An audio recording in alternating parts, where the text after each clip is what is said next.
Assalamualaikum warahmatullahi wabarakatuh. Kembali lagi dengan Bapak. Semoga tidak bosan ya ketemu dengan Bapak lagi. Nah, sekarang kita akan pembelajaran di mata pelajaran SKI. Sebelum masuk pembelajaran, alangkah baiknya kita membaca doa terlebih dahulu bersama-sama. Berdoa dimulai.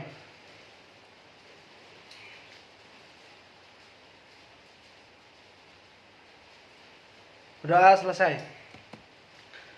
Langsung saja. Sebelum masuk ke materi juga Bapak akan menanyakan, mungkin ada yang belum masuk atau ada yang berhalangan. Masuk semua, alhamdulillah. Langsung saja masuk di materi. Materi saat ini, materi judul besarnya adalah tokoh-tokoh dalam penyebaran dan perkembangan Islam di Nusantara. Di dalam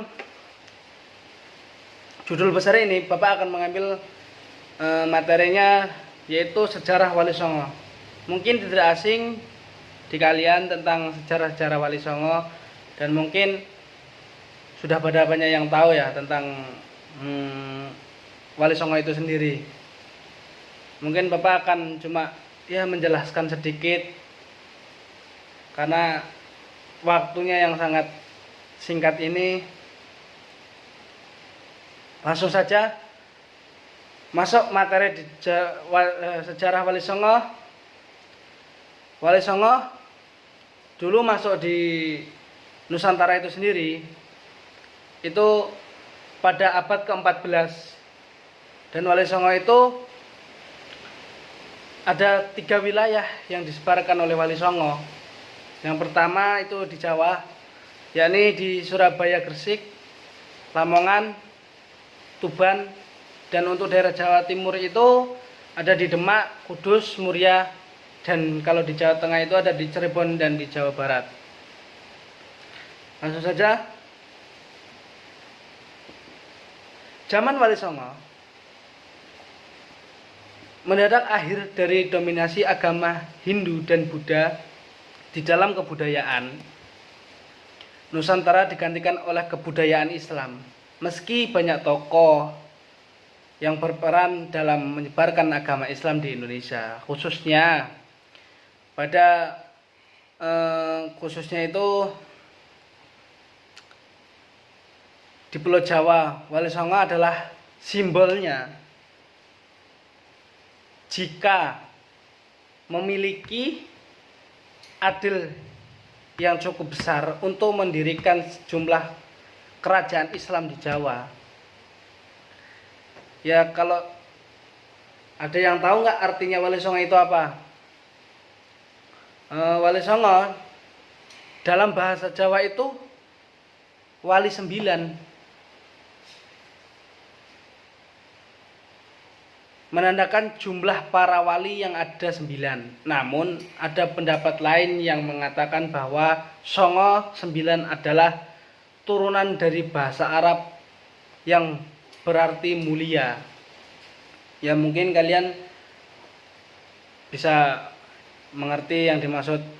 Wali Songo itu berawal dari bahasa Arab yang artinya mulia. Mungkin karena dari artinya aja sudah bagus, jadi orang Wali Songo itu untuk tuntunan-tuntunan para kaum muslimin yang ada di Pulau Jawa pada masa abad ke-14 dulu.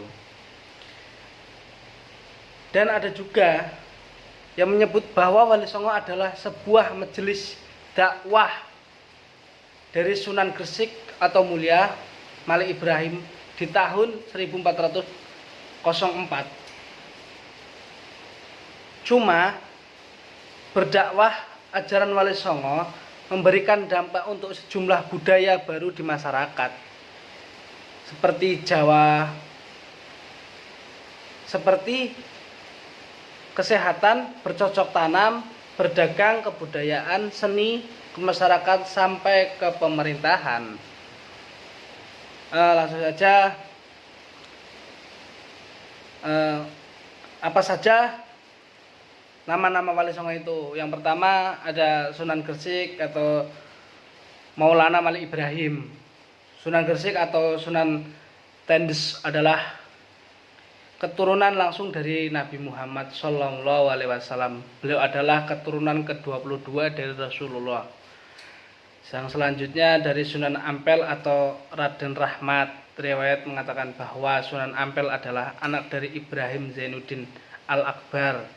Ibunya adalah seorang putri Campa yang bernama Dewi Condoro Wulan binti Raja Campa dari dinasti Ming.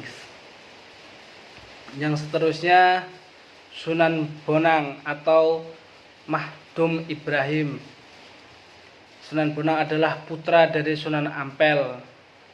Semasa hidupnya Sunan Bonang kerap berdakwah melalui kesenian agar bisa menarik masyarakat Jawa untuk melakukan agama Islam, untuk memeluk agama Islam. Artinya itu untuk memeluk agama Islam, peran mendengar lagu Wijil atau Tombo Ati yang dipopulerkan oleh Objek.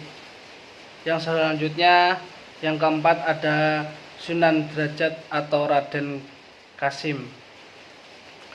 Raden Kasim yaitu juga putra dari Sunan Ampel, dikenang oleh masyarakat di seluruh tanah air sebagai Sunan Derajat. Dalam misinya untuk menyebarkan agama Islam di Indonesia, ia menggunakan kegiatan sosial sebagai ujung tombaknya. Ya maksud. Yang selanjutnya yang kelima Sunan Kudus atau Ja'far Syahid.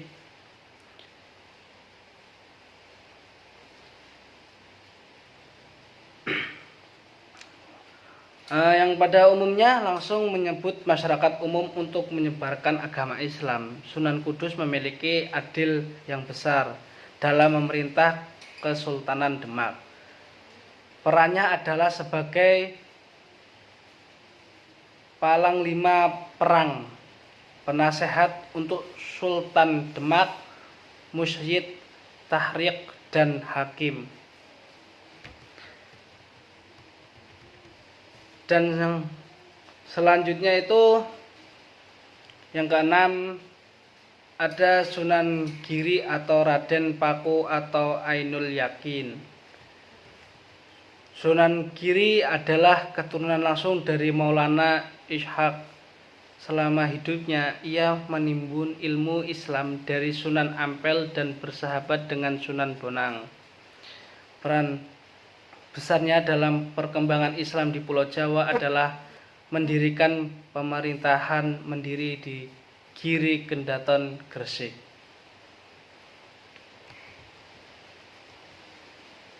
Pemerintah yang selanjutnya memiliki peran sebagai pusat dakwah Islam untuk wilayah Jawa dan Indonesia Timur hingga ke Maluku. Anaknya Sunan Giri berhasil menyebar Islam sehingga menyebarkan Islam hingga ke Lombok dan Bima. Ya, mungkin sudah banyak yang tahu tentang penyebaran ilmu dari Wali Songo itu sendiri. Dan yang ketujuh Sunan Kalijaga atau Raden Said. Raden Said atau Sunan Kalijaga adalah anak dari Adipati Tumban bernama Tumenggung Wilatikat atau Raden Sahur. Agama Islam ia pelajari dari Sunan Bonang. Dari Sunan Bonanglah ia belajar menggunakan kesenian, kebudayaan sebagai alat untuk menyebarkan agama Islam. Ya mungkin di seni budaya atau apa itu ada yang tentang untuk menyebarkan agama Islam, ya terutama dengan cara menggunakan kesenian atau kebudayaan daerah atau sebagainya, itu menurun dari Sunan Kalijaga atau Raden Said. Karena pada zaman abad ke-14 itulah salah satu dari 9 Wali Songo itu cara menyebarkannya dengan cara yang berbeda-beda. Tapi intinya itu sama pada satu jurusan.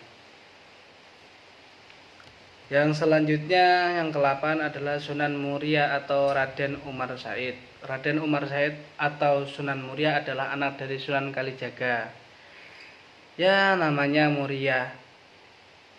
Diperkirakan oleh masyarakat sekitar kota Kudus berasal dari nama gunung, yakni Gunung Muria. Gunung Muria itulah tempat di mana kini Sunan Muria dimakamkan. Ya mungkin udah ada yang pernah ke Gunung Muria, udah pernah, ya jangan lupa untuk mampir untuk berziarah pada pahlawan kita yang udah terdahulu. Ya semoga semua yang udah terdahulu mendahului kita dimudahkan hidupnya di alam kubur. Amin amin ya rabbal alamin. Yang selanjutnya yang terakhir ada Sunan Gunung Jati atau Syarif Hidayatullah. Syarif Hidayatullah adalah anak dari Nyai Ras Santang, putri dari Raja Pajajaran, Raden Manah rasanya Rarasa.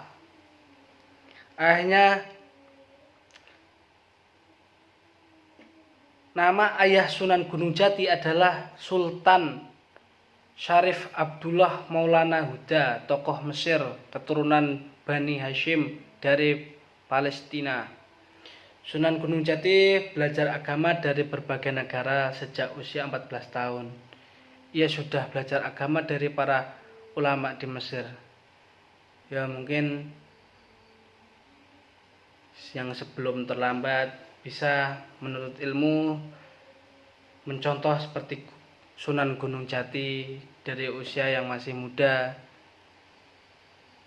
Jadi dari 9 tokoh ini banyak yang perlu kita contoh, itu yang baik-baiknya. Mungkin semua itu baik dari 9 sunan itu. Ya mungkin dari adik-adik atau kakak-kakak atau mas-mas ada yang mau bertanya atau menambahi atau berkomentar kepada Bapak persilahkan. Tidak ada yang bertanya?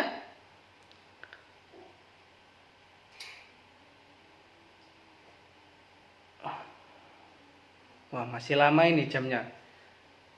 Bapak pesan lagi atau gimana ini? Atau langsung keluar saja? Ya kalau tidak ada yang bertanya, ya mungkin masih banyak kekurangan keilhafan dari Bapak sendiri. Mohon dimaklumi karena ini masih tahap belajar. Dan seumpama ada yang ingin bertanya tidak tersampaikan, bisa ditanyakan. Mungkin cukup sekian dari Bapak. Kurang dan lebihnya mohon maaf. Wabillahi taufiq wal hidayah. Wassalamualaikum warahmatullahi wabarakatuh.